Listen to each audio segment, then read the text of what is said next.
Hi, everyone, and happy Monday. And thank you for joining us for this month's Social Selling with Agorapulse. So, what is Social Selling with Agorapulse? Well, actually, it is a new series that we have here, and it's a way to teach you guys all the different tips and tricks that we have to help you in your marketing and sales teams. So, we're going to bring on different people, different experts, and we have our very own Senior Director of Sales at Agorapulse, Jenny Brennan, live with us today. It's actually her evening. She lives in Ireland, and she is joining us to help teach us on how to have a successful sales call, and not just a successful sales call, but how to get them to convert to more sales and different tactics that she uses so that she can help manage our sales team so they can really thrive. Because I know a lot of you have remote teams right now. Well, we're actually remote all the time. So she's going to share some tips and tricks about that, having a successful sales call, and more. So with that said, I'm going to pull Jenny up with us. And so, yes, it's two Jens today.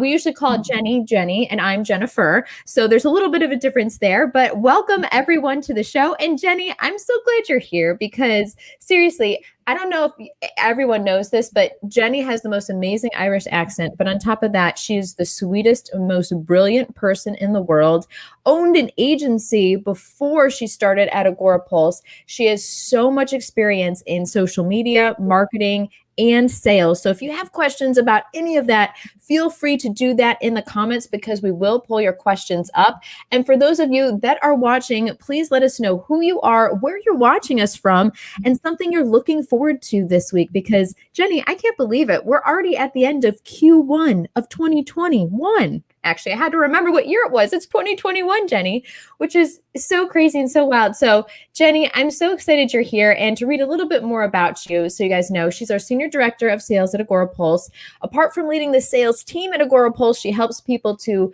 empower themselves and experience their level of success in a world full of possibility. And she truly does that. She is like the biggest cheerleader for everyone on the team at Agorapulse, especially the sales team. And they've been incredibly successful because of the leadership of Jenny. So with that said, Jenny, I would love to know how you got to your current position today, because you used to own your own agency and you didn't work at Agorapulse. So I would love to know your journey of joining Agorapulse and how you got to your current position. Yeah, hi Jen. Thanks very much for having me on your show. It's very exciting to be on this side of things, usually on the other side looking in. And and thanks for that great introduction. You're way too generous in everything that you said, but it's lovely to be here and really glad that I could come and help and give some insights into what I do and maybe be able to help some of your viewers today. So your question is, how did I come to work in Agorapulse? How did I come to work in this position? So yeah, I had my own agency, and I always use inverted commas agency because sometimes, you know, everybody's perception of what an agency is actually very different. About 10 years ago, I found myself out of work on the back end of it was kind of, this recession had really started to take off, and myself and Jason, my husband, we really needed to start generating a second income. He was basically the only one working in our house. And I sat up on my kitchen island one night with my old fashioned Dell computer, which I still have actually in storage out there. And I put into Google, how can I make money from home? Because I didn't want to leave, the house. I didn't want to leave my kids. I didn't want to put them back into childcare. I wanted to earn a living from, online. So I went down the road of MLM, multi-level marketing. I tried lots of different things, but I settled on this idea of running a virtual assistant service because, of course, in the time of the recession, a lot of companies were letting go of their PAs, and this whole concept of the VA was fascinating, A, and B, I was like, this is great. I can actually work from home, use the internet, and that's when Virtual Office Works, which is my first business, was born. And a couple of years, maybe 12 months into that, I started to become really active on Twitter. Like back in the day, I was very active on Twitter. And that's where I met Emmerich, who's our CEO. And I was probably giving out about Facebook reach, because that's what you did. That's what we still do. I was in 2013, and he reached out and said, I could do somebody like you on my team. I need a VA. And at the time, Agorapulse was really well known for creating contest apps, because contests were a big thing on Facebook back then. And so, yeah, he hired me. He brought me in as a subcontractor to manage the social at Agorapulse. So I did. I think I was probably one of the first social media managers here. And that quickly evolved. And as my business grew, I hired somebody else. So I hired Inika, who also works at Agorapulse now. And the two of us managed the social media for Agorapulse, and then lots of other clients. So I kind of went out and started to build the business, bring in more clients, and Inika was delivering on the service, which was great. We had such fun doing it for nearly 2 years.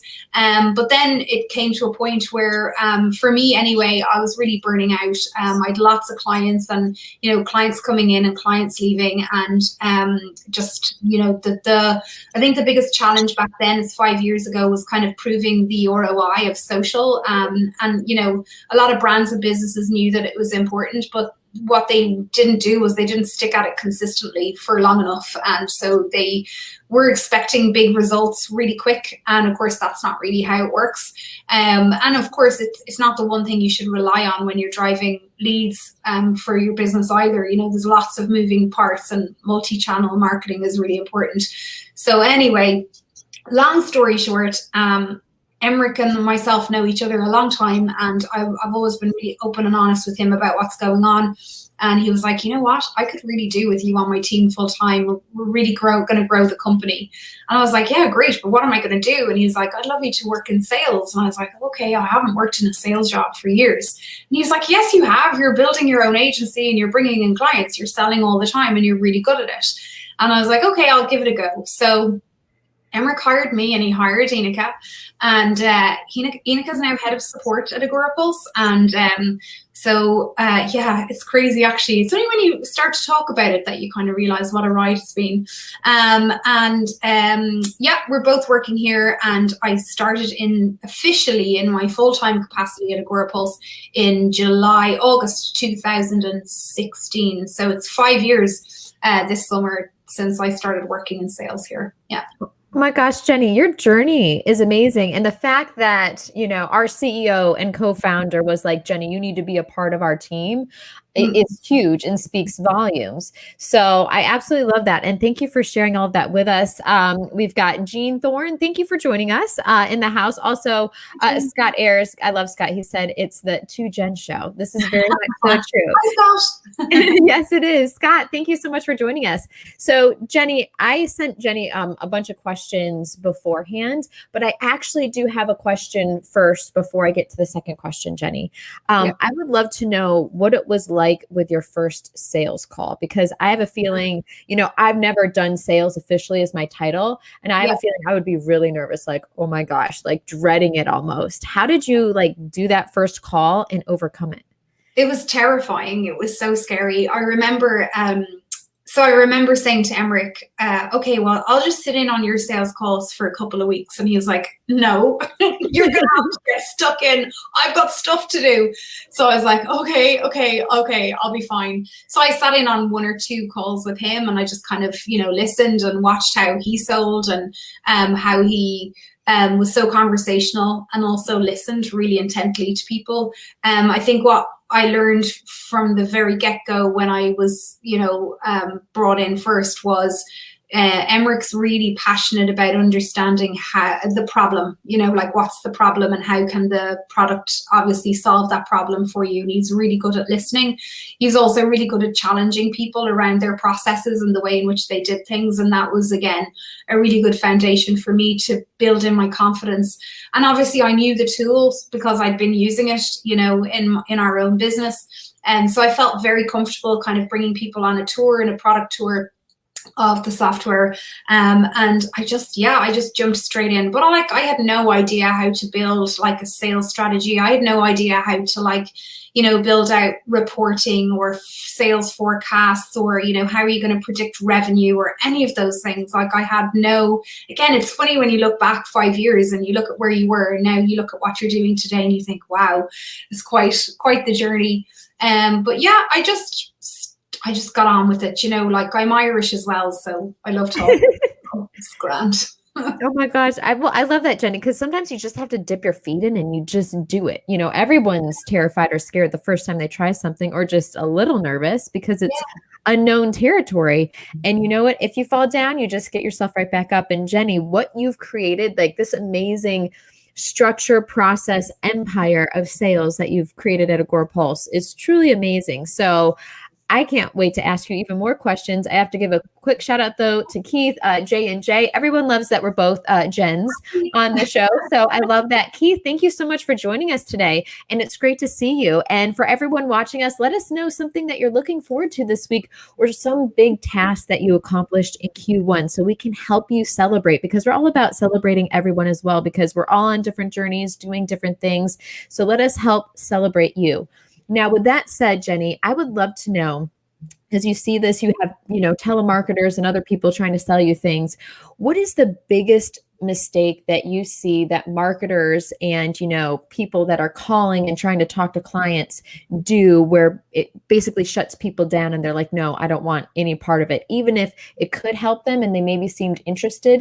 What is the biggest mistake you see people make? Oh, I think like anybody knows, if they log into their LinkedIn account today and looks at the kinds of messages that you get from people, who don't know you, who really don't, they're cold calling you. So they think based on the title of your job that, you're in the market to buy their product or their service. And I find that outreach is, I don't know, maybe it works for other people. It doesn't work for me. I don't feel comfortable doing it. Maybe I haven't done it properly, but being on the receiving end of it, I don't think it's great. So I think it's really important, obviously, to build visibility around your product or around your service, first of all. So, it starts with the basics of bringing people in through the top of your funnel with, really great content, whether that's video or blog articles or, whatever works in terms of your industry. And I always say to people, look at somebody who's already achieved it and learn from them. What can you apply? Because anything you need to do has been done already, probably 1,000 times. And, that's where you can learn. So I think that would be like a big mistake that I would experience, like as being, somebody who gets reached out to an awful lot as well. And then the other thing as well is, I think people have a perception of, to be a salesperson, you've got to be like, it's like selling snake oil to people, I think you just have to be a really good listener. And that would be one thing I think marketers and salespeople need to do more of, is just to listen more, listen longer, ask the right questions. And the thing about it is when you do that, you can align your product or your service with the answers to the questions that you get. And then it just doesn't even become about selling. It just becomes about solving a problem, and, the conversion or, the end result, which is the sale, is easy. I love that, Jenny. So basically focusing on helping people and listening to their problem, and then instead of selling, and that'll help, win them over. But it's not even winning them over. It's just trying to solve their problem, because sometimes Agorapulse may not be the right fit for someone, and that's okay. But, finding those right clients and, helping solve that problem is so key. So Jenny, I love that, because I think people lose sight of the fact of they get this pressure that they have to sell a certain amount, by the end of the week, the month, the quarter, and they focus so much on selling rather than just, like you said, listening and trying to solve a problem. So there is that, obviously there is that focus on, your revenue goal and your revenue target, which you have to make. But I think a good kind of combination of being helpful and active listening, but also then confident in being able to move people on. So, at the end of a conversation, being able to say to somebody, look, it sounds like we're in alignment here in terms of your problem and how we can fix it. Let's talk about the next steps of making you successful. So you're not saying, so based on everything I've heard today, it sounds like we're a great fit. Can I have your business?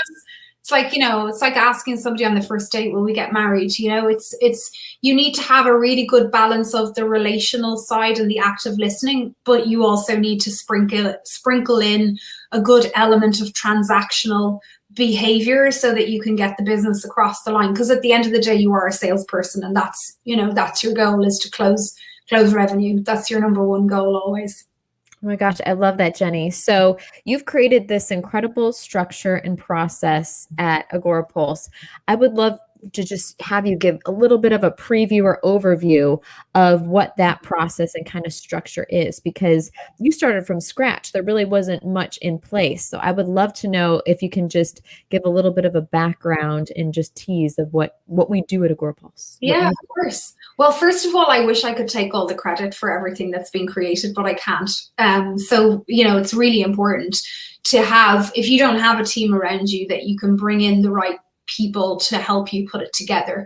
But we have an amazing team at Agorapulse. So everybody from our CMO, Michael, to, Hannah, who's in our marketing ops, to Emmerich, to all the sales team, like the people who are I call them, they're on the front line every single day talking to our prospects. Like those are the true heroes of your business and of the process, because you're really reliant on them telling you what they're hearing. And you're also really reliant on understanding how their day works, what's efficient, what's not efficient.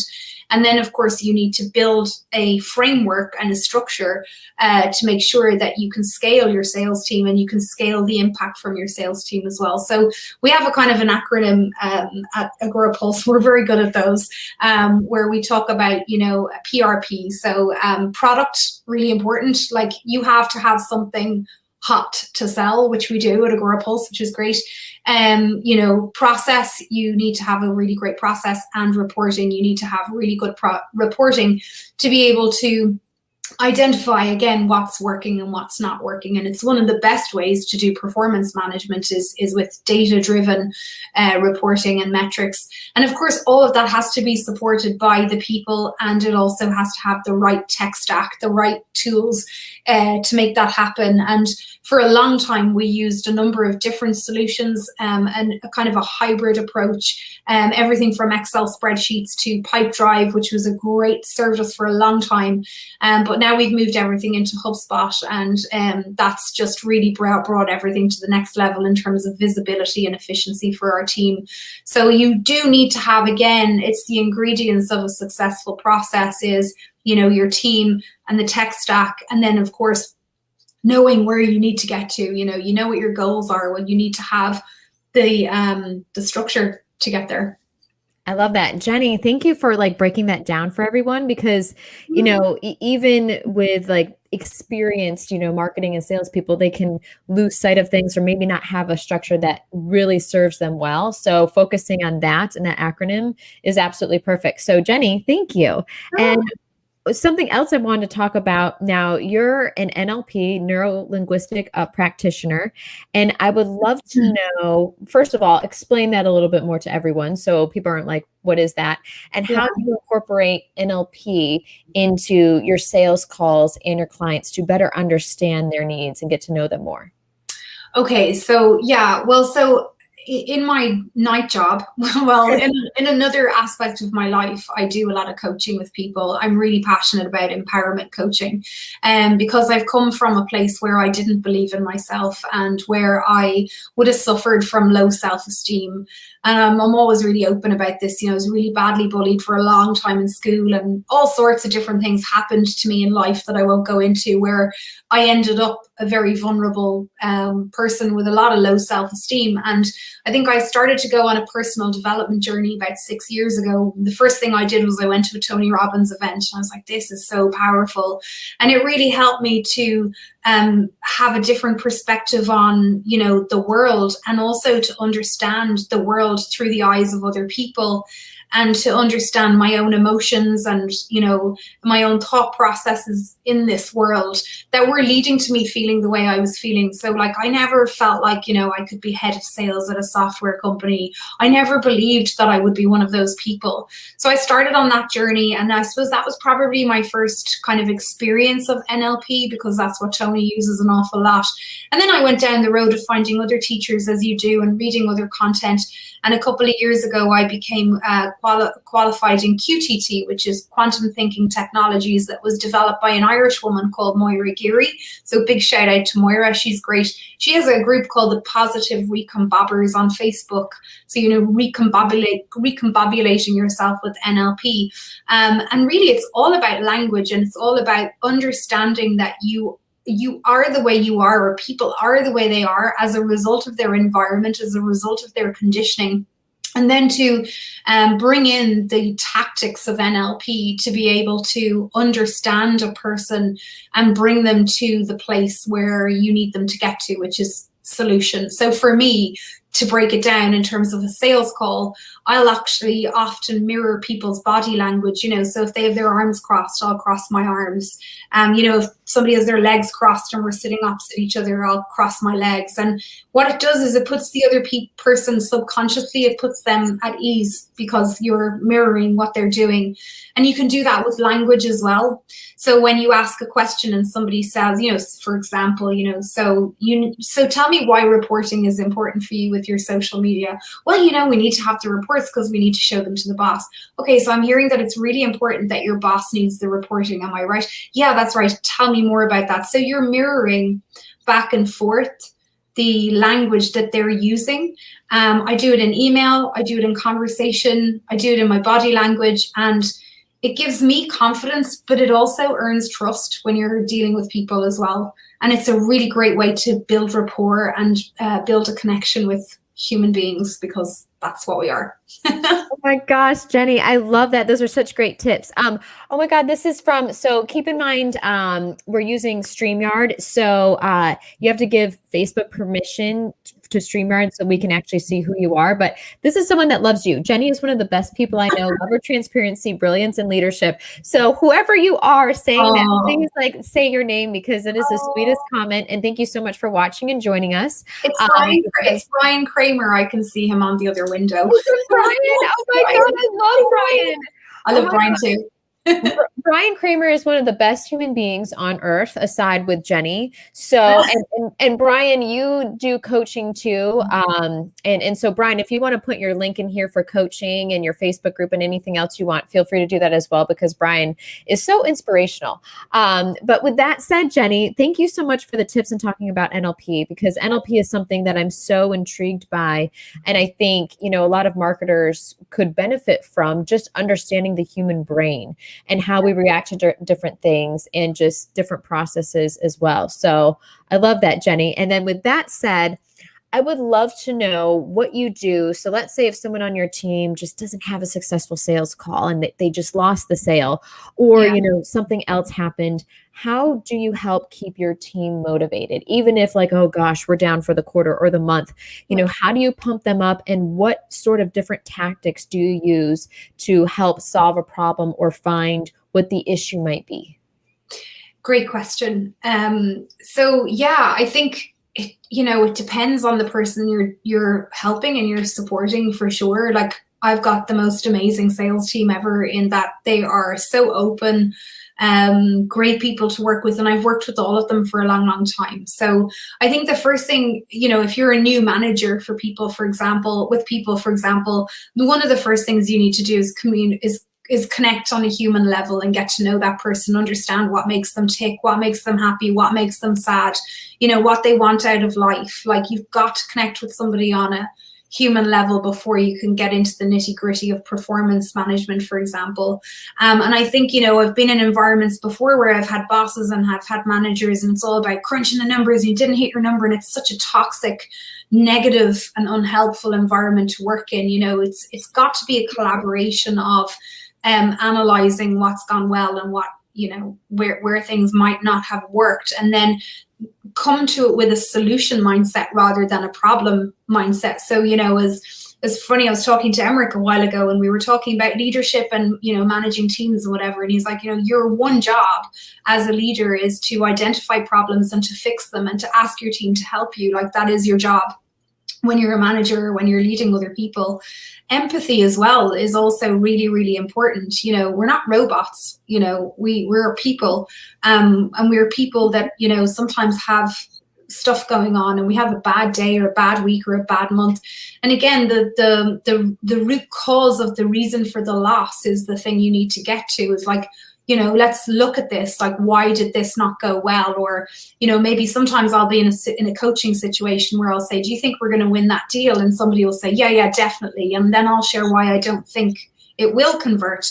And it's just based on my experience. That's all, you know. And it's we have this other, I suppose, cultural way of doing things at Agorapulse with, you know, radical, candid feedback. And it's non-violent communication. It's a way of giving somebody feedback to help them improve. That's all it is. You're not saying to somebody, you did a bad job, you know, don't do that again. You're basically saying, okay, so you lost the deal. What can we learn from it so that it doesn't happen again? Or so that when you're faced in that situation again, you're better positioned to be able to challenge that particular objection, for example. So yeah, it's just about being human. And that's what it is, human to human, exactly what Brian Kramer talks about, human to human marketing, interaction, everything, and listening, like you said. I think people can get so stressed and focused on the sale that they just lose fact of everything else. But once you just take a step back, get to know, you know, the colleague, whoever it is, you know, and understand them, it can really help. So Jenny, I love that. All that advice is gold. So thank you so much. And Jenny, I would love to know from you what you've seen, especially learned in sales over this past year. Now, I know Agorapulse as a tool, a social media management tool, wasn't, you know, quite nearly impacted as different other things like restaurants and brick and mortar stores. But what have you seen in sales, whether it's where you live, internationally? What are some of the biggest lessons you've learned, especially about pivots as well, when it comes to sales during a pandemic and just non-normal times? Yeah, it's interesting that you say that, because I've been working remotely for over 10 years, and I've been selling remotely for 5 of those since, you know, 'cause I'm here in Galway in Ireland, and a lot of the clients I talk to are all over the US, all over the world. You know, I talk to people globally all the time. So for me, it's second nature. You know, when the pandemic first kicked in, and I was like I was reading blog posts, you know, how to cope in a remote situation. It was interesting how people who were used to working on a big sales floor, you know, they all of a sudden were faced with this challenge of, you know, working from home with kids and pets and washing machines and, you know, like crazy, like it's chaos. But I suppose because I already had that in place, it took me a while to kind of recalibrate and kind of go, oh, actually, this is a big deal for people, you know, that they have to change and they have to pivot. And there's lots of things like, you know, Zoom fatigue, and, you know, you're on screen all the time, you've got lights coming at you. I think one of the biggest pivots for me has been around, and I'm still not 100% good at this, is around managing my boundaries with work remotely. You know, I'm an awful terror for going on Slack at night whilst I'm watching a movie, and, you know, my son is sitting beside me and he's like, what are you doing, Mom? I'm like, nothing. And I'm slacking somebody, you know. So I've had to start to put really important boundaries around my work, because I found, especially this quarter, what I found was that I was really tired and really stressed. And it's because I wasn't taking any time out to step off and to like step back and look after myself, like who's looking after me. So for any salespeople that are out there, I would say that taking a proper lunch break, you know, making sure that you've got good buffers between your sales calls, making sure that you have time in your evenings where you're completely switching off. If you don't like look after yourself on a very basic level, you are not going to perform at the level that you'll be expected to in your job. And I can tell you that from personal experience, because I think this quarter, for me, up until about 2 weeks ago, when I decided, right, I listened to my coach, and I actually put it into action. Like today, for example, I took a 90-minute lunch break, walked the dog, spent time with my son, had a cup of tea, had something to eat, completely switched off work, and I came back and had a really solid afternoon. So I think people have had to pivot not only in the way they work remotely, but in how they are actually having to put the focus back on themselves to look after themselves. That's a really big theme that I'm hearing. People are very stressed, very anxious. It's all subconscious stuff that's happening too. And we're living and working in a world where there's chaos going on around us. So anyway, that's a whole other show. No, I love it. No, Jenny, I know we're going to bring you on again, Jenny. I love this so much. And like, you just talk in a calming way. I feel like anybody that talks to you just feels better, you know, even on a sales call, they're just like, oh my gosh, like who doesn't love you? And just the way you think about the world. So Jenny, I love you sharing your insight with us. And for anyone who's watching, if you have any questions about marketing, sales, social media, anything, you know, we're here to help you. And also, we would love to know what you accomplished, the big thing that you accomplished in Q1, so we can help celebrate you as well. Now, with that said, Jenny, I would love to know, what are some of your favorite productivity tools, hacks, kind of methods? Because I know I think it's the Pomodoro method, where it's like, I think you're 25 minutes on and like some 5-10 minutes off. I'm not even sure what it is because I don't use it. But what are some other ways? Because you gave us some great examples just now of how to make sure you're taking care of yourself, but just maintaining that high productivity. Is there anything that you use, any kind of apps on your phone that helps you? Well, first of all, if I'm being really honest, I'm totally undisciplined, completely undisciplined. I have to really make an effort to discipline myself around my work boundaries and how I look after myself. But some of the apps that I'm really loving at the moment, there's one in particular, because I find it hard to switch off. I'm a bit of a self-professed workaholic, but one of the apps that I really love, and my friend Sally Murphy from the Murphy Method, another great Irish lady you need to get to know, Jen, is called the Ananda app, Ananda. And what it is a selection of binaural beats. So sometimes if I'm having a really stressful afternoon and I don't know the answer to something, I'll literally plug in my earphones and I'll listen to 5 minutes of meditation through these binaural beats. And sometimes I'll listen to it when I'm doing deep work because it's concentration. That's one thing I love. The other thing I would recommend if you use Google Calendar is Speedy Meetings. So basically you can switch it on. And what it means is that when people are booking you through Calendly or whatever meeting scheduler you're using, you're not going to get back-to-back calls. That was a revelation to me this year. I've lived my life for the last 4.5 years doing back-to-back calls until my coach got his hands on me and he said, no more of that. And he's really been strict about me, you know, also not being in meetings that I really don't need to be in, you know, like you can let your team lead themselves or you can let them take over certain aspects within their job, and just stepping back, you know, let people do what they're good at doing. And I love those, Jenny. Those are great tips. And I see someone also does the Pomodoro technique. So if you can elaborate a little bit more on that, because I think it's 25 minutes on, 5-10 minutes off. I could be saying it completely wrong, but I love that. And that app again, how do you spell it again? Yeah, called Ananda. So it's Ananda. Okay, perfect. I'm so downloading it after this live show, Jenny. Cool. So I can look into that. But Jenny, I love everything that you've shared. And you have a smart coach, Jenny. So I think this is Brian Kramer still. I'm not sure. I'll have to see and check because I can't see who this is within stream. Yeah, that's Brian. Yeah, I do. I always have to give him a plug. I work with Justin Welch. He's amazing and he's great on LinkedIn and a great person to follow because he's very organized when it comes to, you know, not burning out and minding your time. Something I'm still trying to master. I'm probably going to be at it for my whole life, but I'm getting better. Jenny, I struggle with that too, completely shutting off. And the other Brian Fanzo can attest to that, where it's hard for me not to, you know, check Slack and, you know, all the social channels because social never quits. So I love that. And Brian, you are so awesome. So really quick, Jenny, what are kind of your last words of advice? Because we're ending Q1 of 2021 and whether, you know, you were successful or not this quarter, I know it's still a little bit tricky.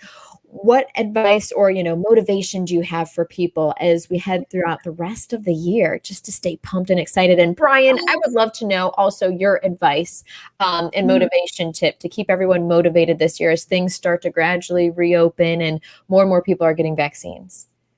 Well, I would say don't panic because it's only Q1 and there's 3 quarters left till the end of the year. So you still have time. If you were in Q4 and you weren't hitting your targets, I'd probably have different advice. But we're coming to the end of Q1. We were just doing our numbers today on our team, and it's been a really good quarter. We're almost there. And the thing about it is as well, I think, if you're a sales manager or a sales leader as well, we do have to have compassion at the moment for how people are working and living in the current situation. It's really, really important.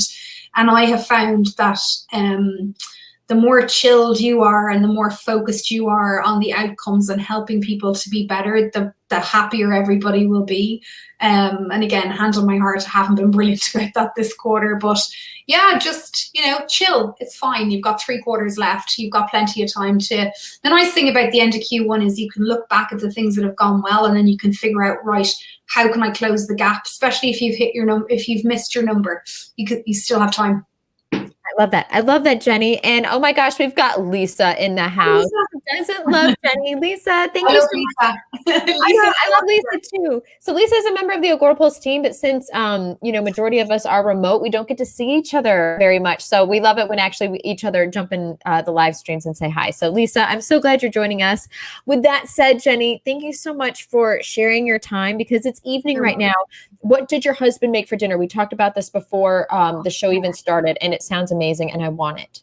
So I do actually have the best husband in the world. He'll kill me for saying that because he's always quiet in the background. But he spent his whole weekend finishing working our kitchen or painting our kitchen. And he's cooked bacon and cabbage with fluffy potatoes and Irish Kerrygold butter.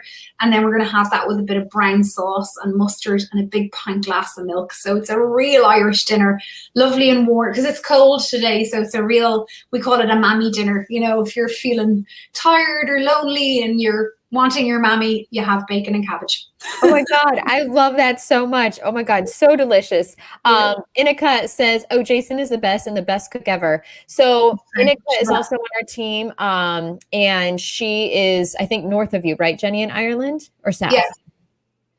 She is Inika's in the west as well, so she's only like 45 minutes away from here. Yeah. So we're going to do an Agorapulse road trip in Ireland. Yeah. Yes, that's going to happen. And we do have a question for you, Jenny, actually, really, really quick before we go.